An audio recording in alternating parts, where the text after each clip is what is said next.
Vamos lá, galera, voltando para o assunto do dia. A segunda propriedade da matéria que a gente vai estudar é o ponto de ebulição. O ponto de ebulição é a temperatura exata que o material sai do líquido e vai para o gasoso. Lembra? Ponto de fusão é a temperatura que o material sai do sólido para o líquido. E ebulição, ponto de ebulição, é a temperatura que ele sai do líquido para o gasoso. Aqui eu trouxe alguns desenhozinhos mostrando para vocês o exemplo da água. Quando a gente está fervendo uma água para o café, quando começa a sair aquela fumacinha, significa que a água atingiu o seu ponto de ebulição. Quando ela começou a borbulhar e sair a fumacinha, ela está saindo do líquido para o gasoso. E a temperatura que essa água está é 100 graus Celsius, é o ponto de ebulição da água. Aqui, aquela tabelinha de curiosidade, não precisa decorar, mas precisa saber que cada material no universo tem um ponto de ebulição diferente.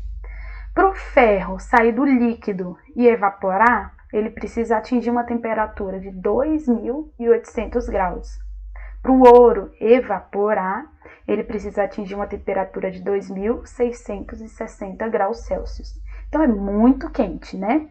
E assim vai acontecer com todos os materiais no nosso planeta. Aqui é só um resuminho para vocês não esquecerem. O nome da mudança de estado físico, lembrando, estado físico é porque só altera o seu exterior, não vai alterar a parte química, não vai alterar lá dentro. Do sólido para o líquido, a gente chama essa mudança de fusão. E a temperatura que isso aqui acontece, eu chamo de ponto de fusão. Do líquido para o gasoso, eu chamo essa transformação de vaporização. E a temperatura que isso está acontecendo, eu chamo de ponto de ebulição. Beleza? A nossa terceira propriedade da matéria se chama densidade. É a concentração de massa pelo volume. Então, vamos lá para o nosso exemplo. Aqui minha garrafinha de água.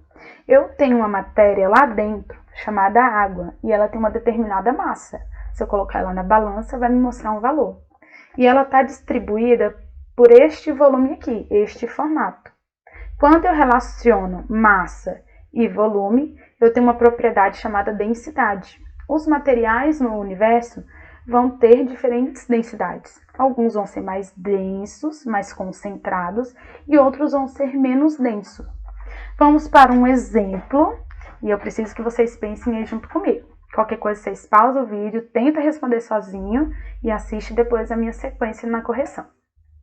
O que vai pesar mais? 10 kg de esponja ou 10 kg de chumbo? Muito bem, para quem respondeu que os dois têm o mesmo peso. O que vai diferenciar é a quantidade que eu vou usar de um para atingir o mesmo peso do outro. Eu vou precisar de mais esponja do que de chumbo, porque a esponja ela é menos densa e o chumbo ele é mais concentrado, ele é mais denso. Então eu vou precisar de mais esponja, haja esponja para eu conseguir chegar a 10 quilos, né? Vou dar outro exemplo de densidade que a gente vê muito na televisão e em algumas brincadeiras em gincanas também. Se afunda ou não afunda. A gente compara o material com a água. Se eu coloco um material na água e ele fica flutuando, significa que esse material ele é menos denso do que a água. A água ela vai ser mais densa, então o material fica lá flutuando. Agora, se eu coloco um material mais denso do que a água, ele vai direitinho para o fundo, ele afunda. Tranquilos? Esses assuntos que a gente viu no vídeo 1 e no vídeo 2 são importantíssimos para as nossas próximas aulas. Eu vou citar esses conceitos e não vou ficar mais explicando. Por quê? Porque eu já expliquei eles agora. Então, qualquer dúvida ou da aula, ou quando vocês responderem as minhas atividades, manda lá no mural que eu vou responder o mais rápido possível, tá? Até a próxima aula. Beijinhos!